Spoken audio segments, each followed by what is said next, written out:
Hello, we are live. I am so excited to be here with you. As you're joining live, I see a couple of people who are joining. If you can hear us, please be sure to. I am so excited to be here with you. As you're joining live, I see a couple of people who are joining. If you can hear us, please be sure to. I am so excited. I'm having Th- an echo. Can you hear the echo? yeah. Hey, this maybe everybody needs to mute their audio. I don't know. Or maybe I need to get my headset on. Well, do you have two computers up right now? Hey, this maybe everybody needs to mute their audio. Maybe I need to get my headset on. Well, do you have two computers up right now? Hey, this No. maybe everybody needs to Okay. mute their audio. Uh-oh. This is not going as planned. Well, do you have two computers up right now? No. Okay.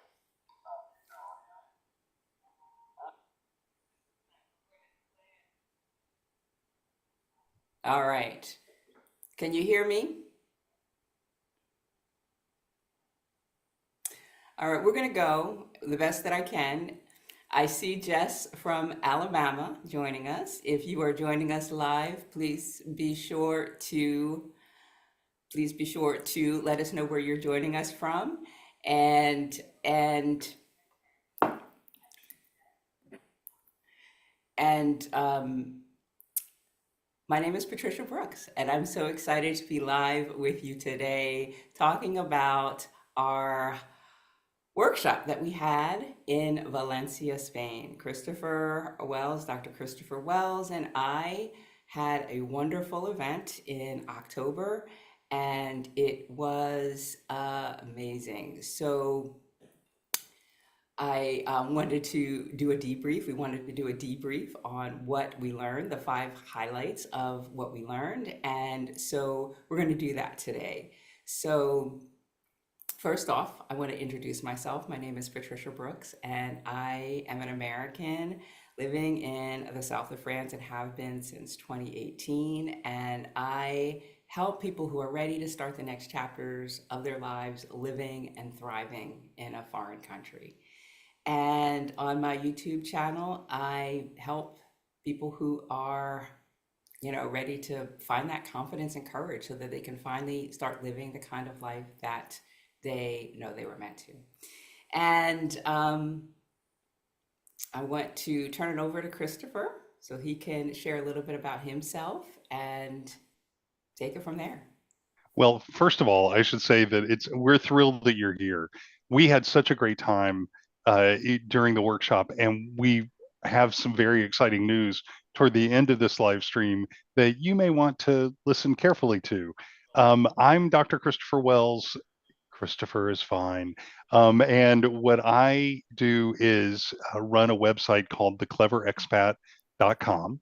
And my focus really is on helping people transition from the idea of being an expat into let's talk about the nuts and bolts of actually becoming an expat. And I do individual coaching and consulting.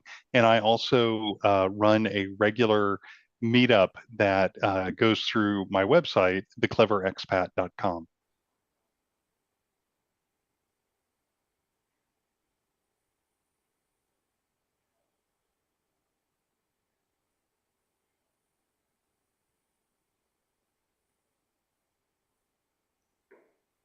Wonderful, wonderful. Thank you, Christopher. And I'd like to introduce the guests of honor. Today, we've got three people who joined us live in Valencia. And um, Sharon, can you introduce yourself? Tell us who you are, where you are, and a little bit about yourself. Hi, I'm Sharon, and I'm originally from Denver, Colorado, and I moved to Faro, Portugal in October of 2022. So I've been here just over 2 years. And yeah, I came to Portugal to live a simple life here. Um, and I had worked with Patricia and with Christopher um, before, during, and after my move.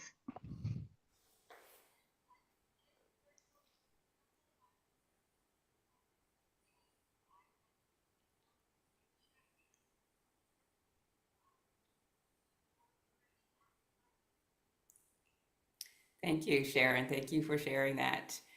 Ashley, would you like to share a little bit about yourself, who you are, where you are, why you're Yeah, here? yeah. Hi, hello, everyone. Welcome. My name is Ashley Holm, and I'm originally from Topeka, Kansas. And I recently relocated to Paris. I actually live in a village a little south of Paris. And I'm a mid-career attorney who's self-employed, and I can work remotely. So that has brought me to France, and I am in search of a more carefree expat life, and I'm finding it here, and I hope you all can too.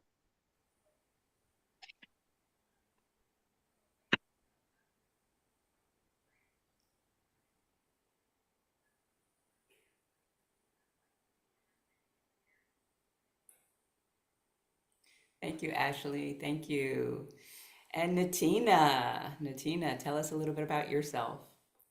Hi, I'm Latina and I live in Durham, North Carolina. Currently, I have my home on the market and I joined the Carefree Expat Incubator Program with Patricia and then met Christopher at the Valencia meetup. My goal is to be in Poland. That's the place I want to call home.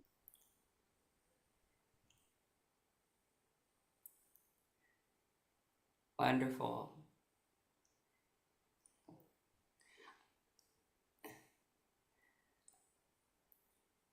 Uh, and that is so wonderful. Thank you so much, Natina. If this seems a little bit odd, if the timing seems a little bit odd, I'm having this great delay on my end. So I'm hearing an echo, I'm hearing all of this. So if I look like a deer in headlights, that's what's going on. I'm trying to make sense of it all.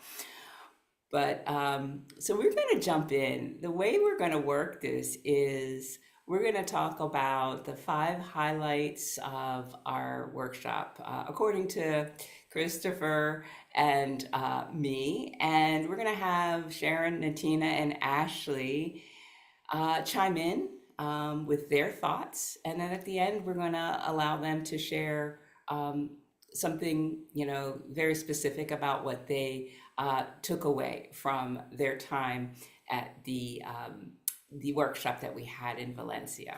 All right. So, Christopher, do you want to go ahead and share your one takeaway from the workshop? Absolutely. And frankly, for both Patricia and myself, the amount of learning that we had, understanding more about what it's like to become an expat in each and every one of our shoes, which is a different experience, was really unique and really rewarding for us because it allowed us to understand the interest and priorities of the people who attended and basically gave us an opportunity to really reflect on what people truly need as they're becoming an expat. We talked about uh, interests and priorities for sure, but one of the things that you may see behind me is something called a radar chart.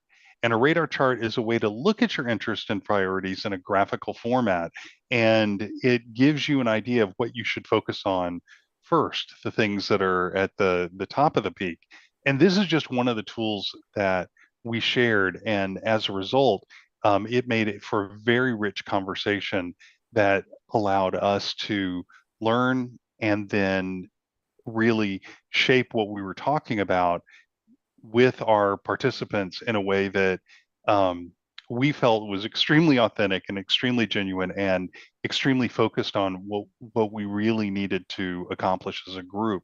understanding people's interest and priorities means that you kind of have to pull back a layer of yourself and think, well, what are my interests and priorities? And defining those in the moment was very enriching and rewarding.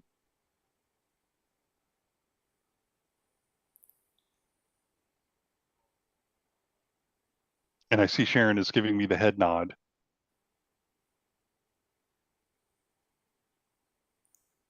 Yeah, yeah, wonderful, wonderful. Um, so, hearing Christopher talk about that, um, Sharon, Ashley, and Atina, thoughts about the radar chart or what he shared about the priorities? Well, for me, I loved watching the process occur with the attendees who were there who haven't made the move yet and are, really pretty much in the very beginning stages where I was well over 2 years ago. And seeing that occur and to be able to really hone into what the priorities were, I realized one of my biggest takeaways actually from the event was the gratitude I felt and how lucky I felt, how blessed I felt to have found, first of all, Patricia about 6 or 8 months before I made my move. I spoke to Patricia just before I put my house on the market in anticipation of moving. And it was Patricia then who introduced me to Christopher Wells and the Clever Expat group. So I feel like I had hand holding kind of all along the way, and I have continued to participate even after my move, after I've made that huge leap, because new priorities come up. And you begin to think, well, I've just done this huge thing. I accomplished my goal. Now what? So, yeah, that's why I went to Valencia, why I met with the Carefree Expat Incubator group there. And yeah, it was worth everything to me. It was really, really great. Yeah. I could talk a long time on it, but I won't. And I'll go ahead and say, so initially when I did go to Valencia, and my radar chart was a little bit different when I first initiated at the meetup. And then now I have a change, like literally a month later, where now my radar chart has adjusted a bit because of different things that come up, and now I have to make a different pathway. So I saw that how important that the program was. I mean, yeah, that's true. I could have probably went ahead and moved abroad and did it slowly, but going to the meetup, that processing of the different lessons that we had was definitely enriching and rewarding. And I think that's why I'm not as stressed out, because I have a different pathway now. So I definitely think it was very, very helpful. And I look forward to attending more in the future.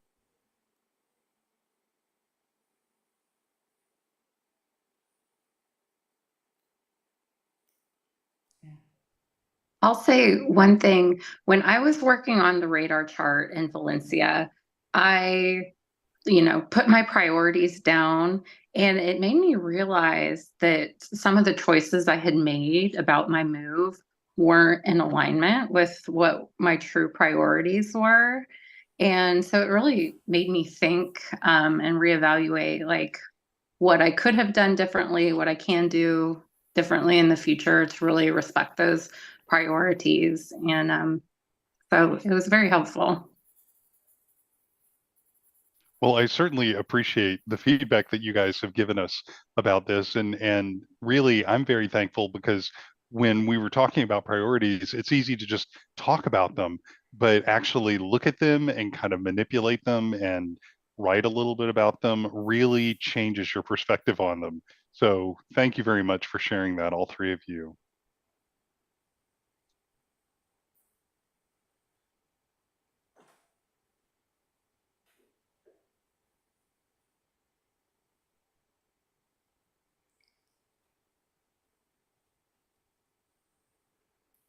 So, Christopher, should I go with my core values? I think you should.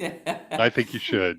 Well, so one of the segments that we talked about in the Valencia workshop was core values. And anybody who has watched any of my videos knows that I want that knowing what your why is for wanting to make a move abroad is a key, a point, or a crucial point in having success and thriving there. And so your why is based on your core values, and a core value is really your a principle that you live your life by, something that guides your decisions and that you want to honor. But a lot of times we have core values that are working in the backgrounds of our lives, but um, we aren't really aware of them. But when we bring them into the light, then we can make decisions um, more easily, and we can be more in alignment with our priorities that we just spoke about. So in this segment, it it was something that I think that the members of the Carefree Expat Incubator program, which Sharon and Natina and Ashley are all a part of, they have worked on their core values in the program. But I felt that they, along with the other people who were in attendance, including a couple of people who were not a part of my program yet, um, that they saw the core values in a different light, um, and still found value in going through the activity that we did. And so I want to leave it there and get the attendees' thoughts on core values and the core values activity we did in Valencia. So whoever wants to kick it off. Um, well, as far as the core values in Valencia, as opposed to when I started the Carefree Incubator, Expat Incubator Program, I should say, CEI, had to get that right. I felt like they were pretty much similar when I first started your program, and then when I ended up in Valencia after a few months in the program. And so that being said, I like the fact that you can, even with the list, you can take about 7 to 10 of them and then concentrate on the 5, like you said, and then pick out 3 that are top. That is very helpful. And like you said, they do work in the background. And a lot of times I probably would not have pulled that out on my own, going through the process of trying to move abroad. So that was very, interesting to me. And then now, like I was saying, a slight change of plans for me now. And some of the core values are still pretty much there.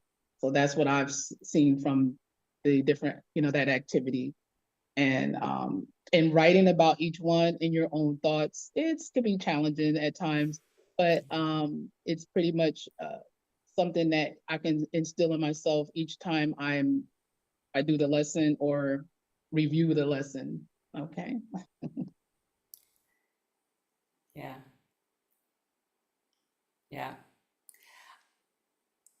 I I think that core values are something that you can revisit over and over again, and you learn more about yourself and more about what's important to you.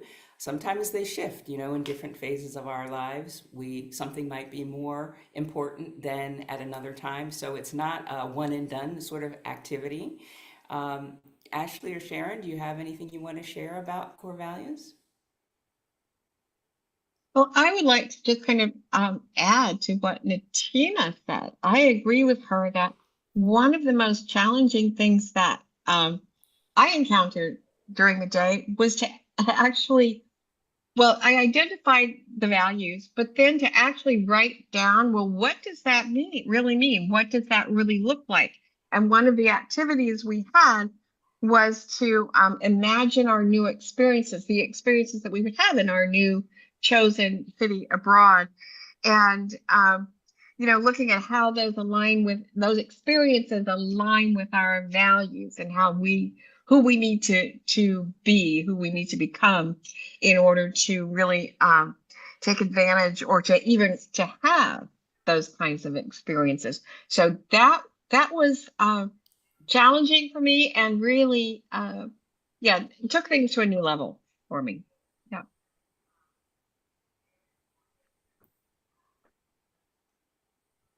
And the last thing that I'll add is because I did the Carefree Expat Incubator program, because I started so close to my move date, I did the core values exercises quite recently. And so it was nice for me to see how my core values, they hadn't changed in several months, but I enjoyed seeing how they were expressed at home versus in my new home. And my core values are expressed a little bit differently. Like my desire for cooperation and justice in the United States and in my family is a little bit different in France, where I'm a foreigner. But it was helpful because it makes me realize that these core values are still the same, and it's just an interesting new way to experience them.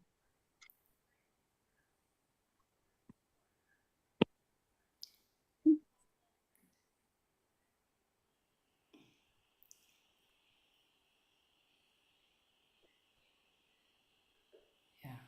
Yeah, thank you. Thank you, Ashley. And I think, for me, the values activity, this was something that I learned in coach training back in 2015. And it was the thing that stood out to me about the whole 9 months of my training. It's just a powerful activity. Um, Christopher, did you want to tackle the next highlight?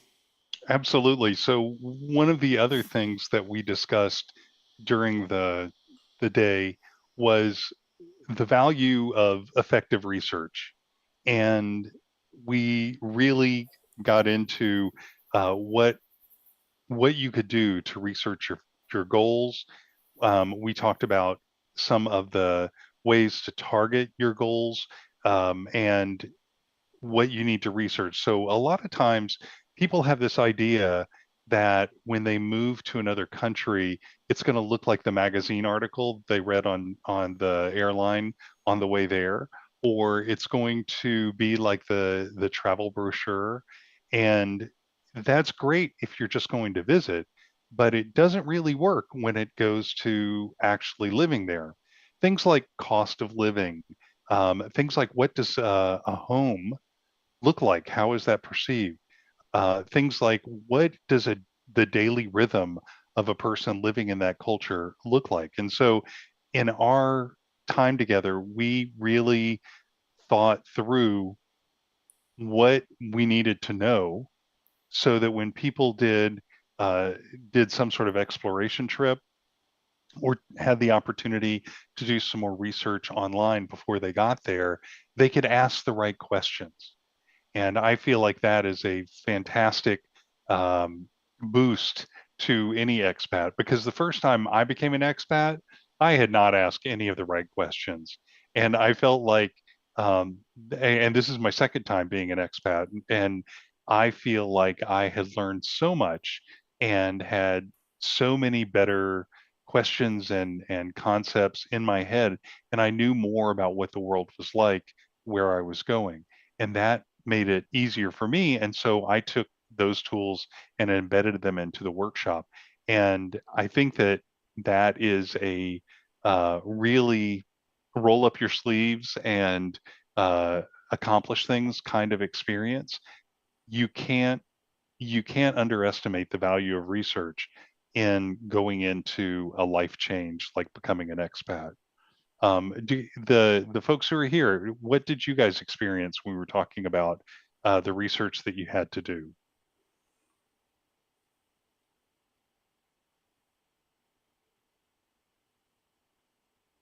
Well, I realized that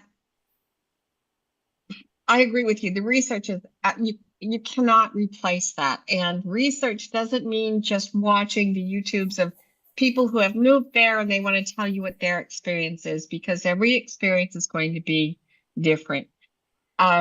Research, one of the biggest things, because Portugal at that time, and I don't know what the publicity about it now, right now is in the United States, but at that time was kind of marketed to people who wanted to be expats as cheap to live, or they used the word affordable, which people would read, oh, it's, cost of living is really cheap. And even though I can't afford to retire in the States, I could retire in Portugal and all that.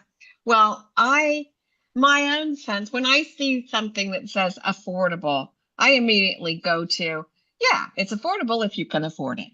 So let's find out. And there are websites, reliable websites that look at cost of living, comparing what you're spending now to, a gallon of milk or whatever it is, and how much that costs in Portugal, and eggs, and, all the various different things that we're going to have, and actually, created my budget, and then padded that, because I wanted to know, yes, this is really going to work for me.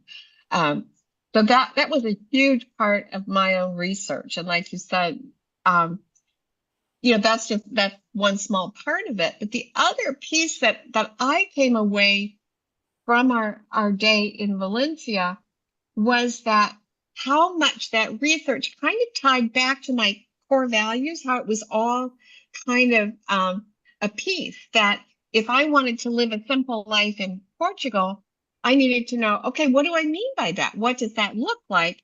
And as I researched where I wanted to live, I want to live in a walkable city. So, where I'm going to live, is that going to be walkable? Am I going to be able to do and afford the things that I need to do to live a simple life? So yeah, the research was all part of this, all part of a piece for me. Yeah. And as far as the research for me, now after having the doing the meetup and seeing how important living in the actual community that I may live in for, like, I guess won't say forever place like they say, but the place that I'm longing to call home, that'll give me the opportunity to actually take a month or 2 months and go spend time over there, and then come back to America and work in a contract job, and then go again and see another part of that area or possibly another country. That living day to day, like you said, the daily life of what it looks like there. What is their winter like? What is their weather system? How do they handle in recent things with the Valencia, not to share a terrible note, but learning how to cope in catastrophes. That's something I would not know just through a visit. So living there and knowing what it's like to respond to certain things like that, and how the locals, and what do I need to look for as far as the communication part of it. So definitely research, as they say, the whole boots on the ground, living in that community is essential. And I think that's what I learned from the meetup in that portion of that lesson, I should say.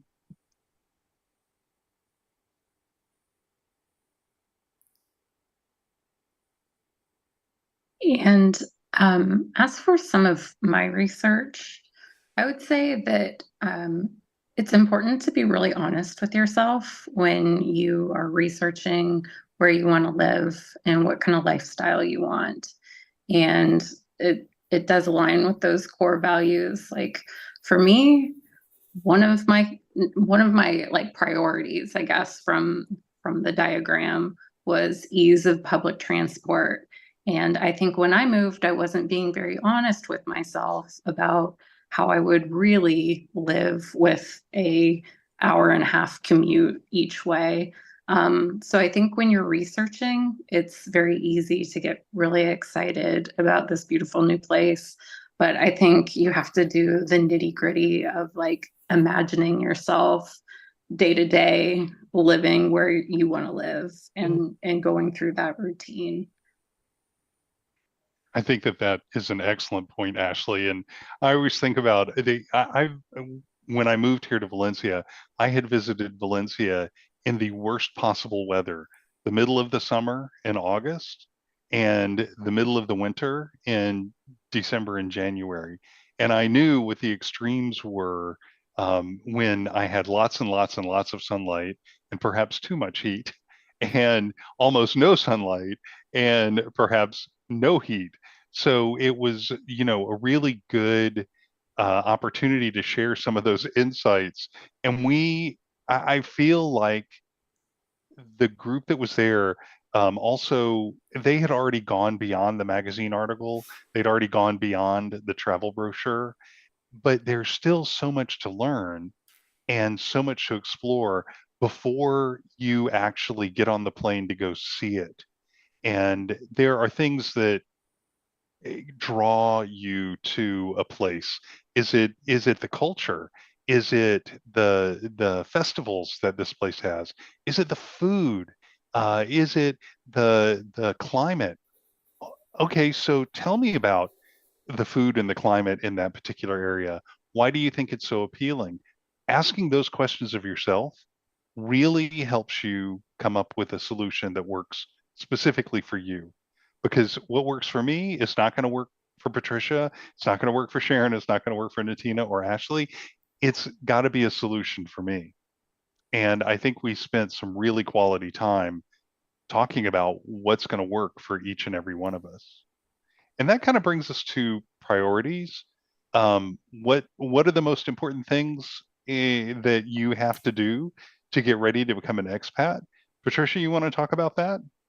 Yeah, absolutely, absolutely. I think research is so important, and knowing when to research what so that you don't become overwhelmed is vital.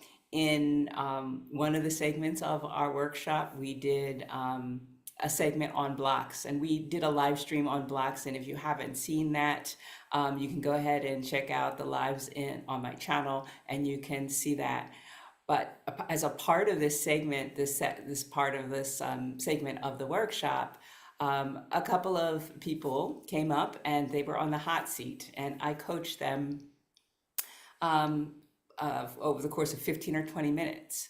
And this idea of priorities right now versus priorities for the future is so vital because it came up that one of the people who was coached on the hot seat was talking about how she felt overwhelmed about finding the house that she was going to buy in 2 years when she moved to France.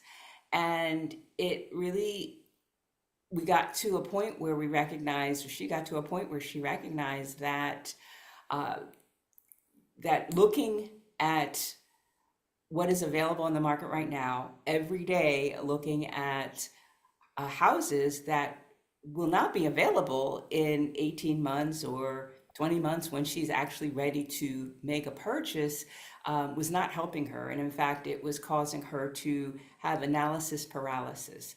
And so recognizing that, yes, research is important, but also knowing that there are certain things that you're going to have to wait to do, even though those things, you may have heard that those things might be challenging, like setting up a bank account.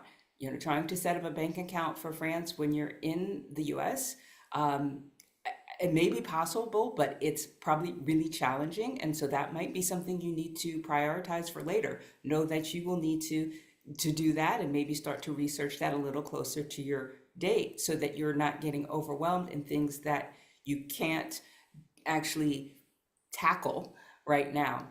And so that was something that came up in that segment, was priorities now versus priorities for the future. And so I think that is so vital so that you can continue to move your plans forward. So we're going to open it up to, during that segment of the blocks, what stood out to you most? And whoever wants to go first, take it from there.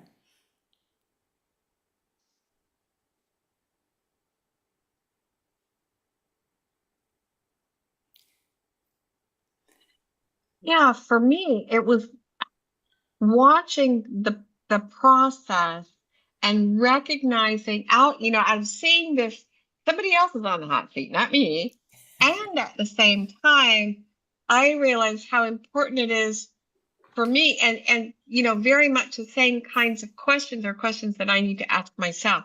What are the blocks that I continue to experience? May not have to do with being an expat or moving abroad, but in my life, what are those blocks and what is it that's keeping me from um, attaining a goal that I say I would like to do, but I'm not doing that. So what am I focusing on here instead? And that was a real highlight of the workshop that we did for me, was seeing that in front of me.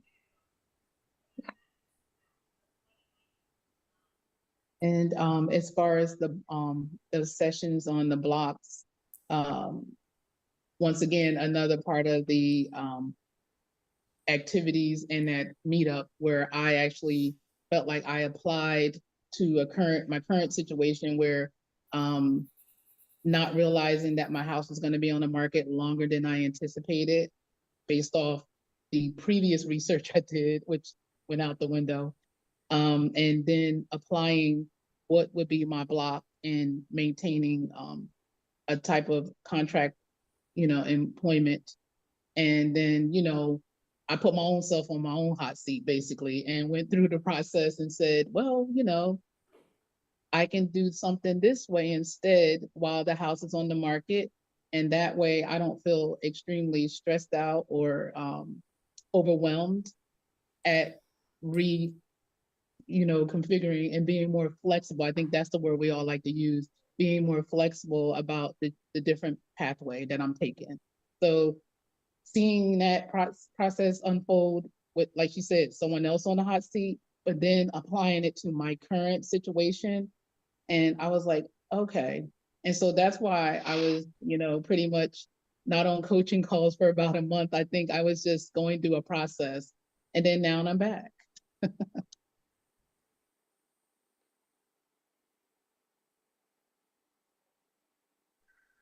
I will say that moving abroad and preparing to move abroad can really reveal to you the blocks that you have in your life. And they become more acute when you're moving abroad because it is a huge life change. But I think it's good and healthy to see them and realize how, oh, this doesn't just have to do with my move abroad, this anxiety, this perfectionism, this fear of failure. Like it has nothing to do with moving abroad, and that can just highlight it.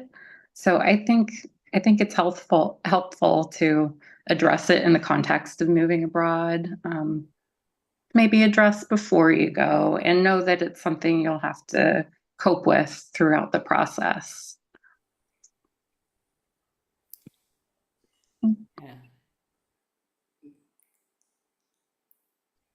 That's an excellent point, Ashley. Learning how to cope through the process is a big life skill for an expat. Absolutely. I agree. I agree. So,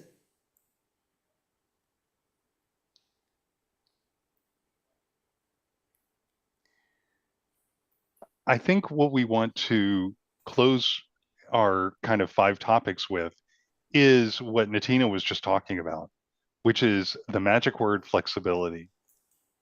And I have to say that the people who attended were so incredibly open to the idea of being flexible while embracing something new that was going to make them happy because it was aligned to their core values, because it was something that they could see themselves doing. It became it became more real. And that, frankly, is very exciting to watch happen. Patricia, did you get the same sensation? Yes, I did absolutely. That flexibility is vital to making a move abroad and thriving. I It felt for me when I made a move abroad. When I made my move to France, I moved to Perpignan, and it was my city. I fell in love with it, and then a year later, or 10 months later, I it wasn't my city, and I found myself looking for another place to live.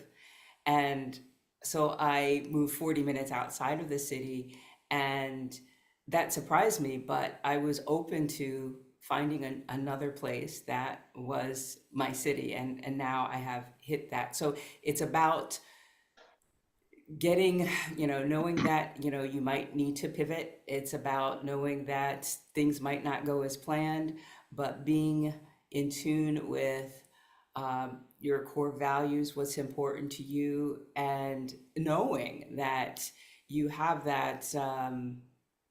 the ability to be flexible and to be adaptable, so that it doesn't ruin your move abroad.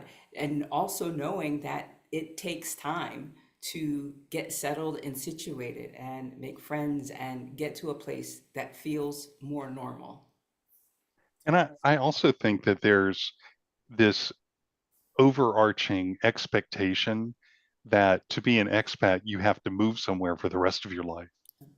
And Patricia is a great example of saying, no, I got there and it was great until it wasn't great. And so now I'm going to find the next thing that I'm going to do. And I couldn't agree more.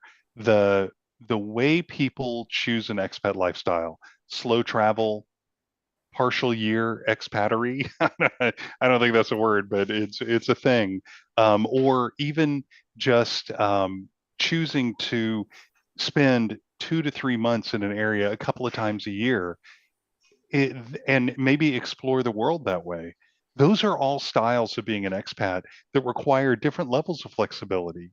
If you're going to move somewhere and you're going to live there full time for the foreseeable future, which may be 1 to 5 to 10 years, then your decisions are going to be different and your flexibility needs to be different than if you're there for just a month. You think, oh, well, I can put up with that for a month and then I'll be fine. So it really, um, it, in many cases, becomes a core skill that you strengthen and you beef up and you become better at being flexible. And Patricia and I were talking earlier today, but I was telling her a story about something that I had been trying to accomplish with the healthcare system here for months, and I finally figured it out. And I felt like such a hero that I actually got it done. But that was because I was flexible about the whole thing. I knew I wasn't going to get it done that day. I knew it wasn't going to happen in a week. I knew it was going to take a while because it was bureaucracy. And that's the way Spanish bureaucracy is. And as a result, I embraced that flexibility and I was able to survive and thrive through that. And so that I think was an excellent experience, an example of this. Do any of the rest of y'all have something to say about being flexible as an expat or through this process?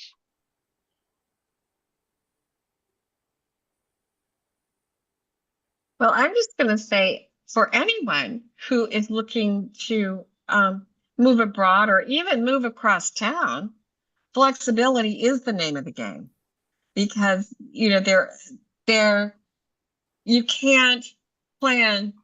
Things just don't really go to plan, exactly the way you planned them. Now, I will say that in many ways, my move did. I wanted to sell my house on this day, and I sold my house on that day. I wanted to be able to move on that day. I moved, that sort of thing. But coming to a whole new environment, culture, language, how things are done, the food is, everything is different. If I insist on having my particular brand of, I don't know, whatever, pickles or whatever, it's not going to work for me. So I do have to be flexible around loads of things. For example, I just made a huge leap and I've invited friends over for Thanksgiving Day, which I've never made Thanksgiving dinner in Portugal before. And they don't have cranberries. They have dried cranberries. So I got online to find out if I can make cranberry sauce from dried cranberries. And sure enough, I can. I've got a recipe. So it's that kind of thing. Figure it out. Be resourceful. That kind of thing. Yeah.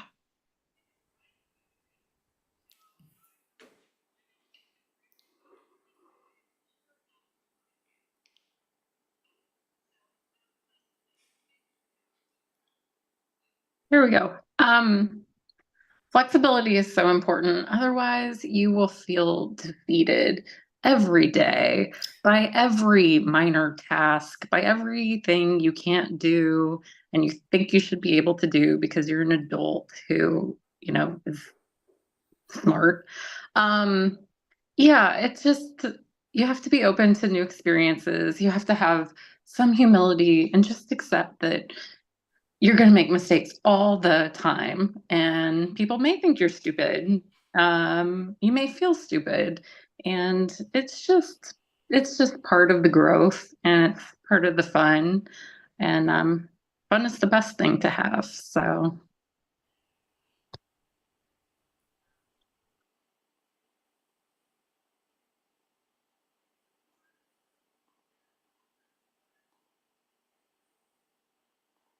I'm not an expat yet, so I have no commentary. That's fair. That's fair. So, Christopher, I have been having the challenge of, this echo with me. So, I don't know if you've been monitoring the comments. I haven't been able to juggle that. So, um, are there any comments that you want to highlight?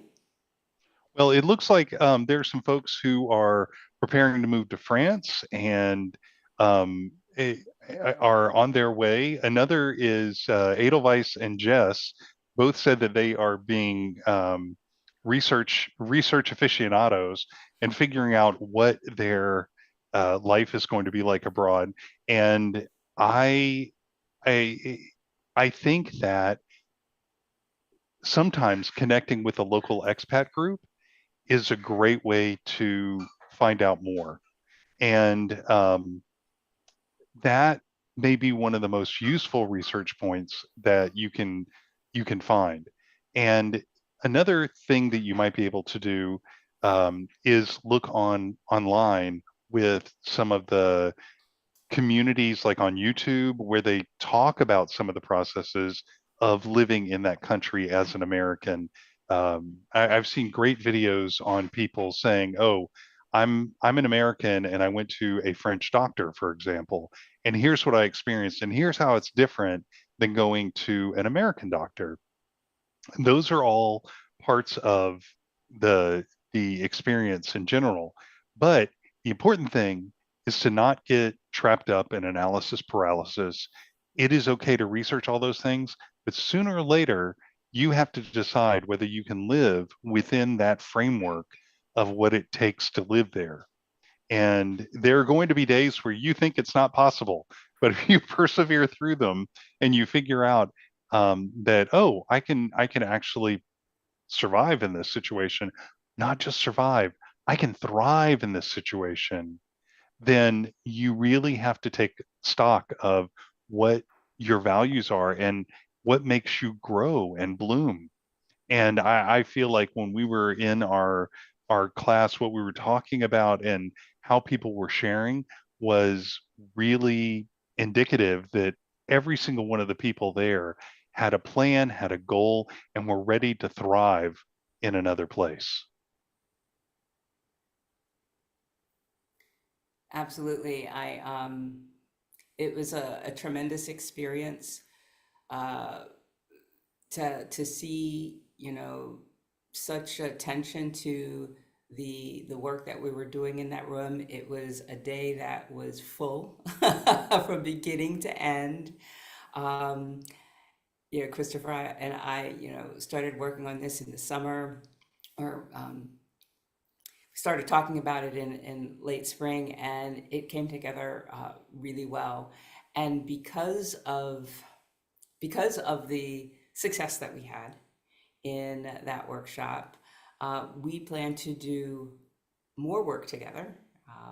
We have a good chemistry, and we're going to be in the first quarter of next year. We're going to be doing something online. So I know many people were interested in the workshop but weren't able to come to Valencia. So we have something planned or we're planning something for the first quarter of next year. Did you want to tease that a little bit, Christopher? Absolutely. So one of the things that I do through the Clever Expat is I look at the different hot topics that are for people who are just trying, they've heard of being an expat and it really kind of appeals to them, and they want to figure out how to make that happen. And so they want to shift their life and shape it into the direction of becoming an expat. And so those three topics are the things that we looked at.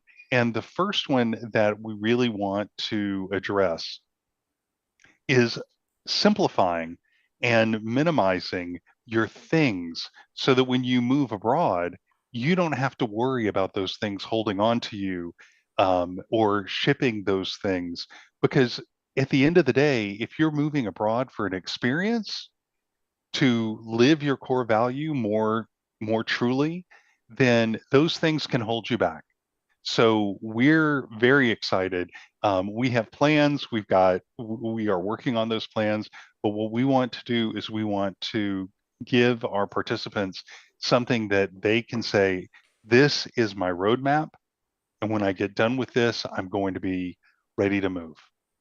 And Natina was just saying her house is for sale, and it looks so clean and sparse and pristine. And that's the right attitude. I said before, I had an I'm not dead yet estate sale, and that's one method of really minimizing your stuff. Patricia, do you have anything you want to add to that? Oh my gosh, start now. Start now. Start 2 weeks ago. Uh, I, it just seems like the time goes very quickly. I guess I made the decision, worked with my coach starting in January of 2017. And in the beginning of January of 2018, I still had stuff, and wasn't a lot, but still it was very stressful. So I'm looking forward to, doing that workshop, because I think there's so many pieces to unpack, from the emotional ties to, well, what should I ship, or should I ship? Should I store? I mean, there's just so many things to unpack with it. And it's something that, whether you're 6 months out, or 2.5 or 3 years out, you can start now. So if you're interested in that workshop and would like to be on our mailing list, um, I think, Christopher, your website has a way to capture the list, the cleverexpat.com. Yep, you can sign up at the bottom of any of my website pages, and we will be happy to add you to the list and keep you informed of all the things that we're planning. Mhm. And I think that the in-person workshop was a resounding success. So we hope to do another one next year. Who knows where we will do it? That's to be determined.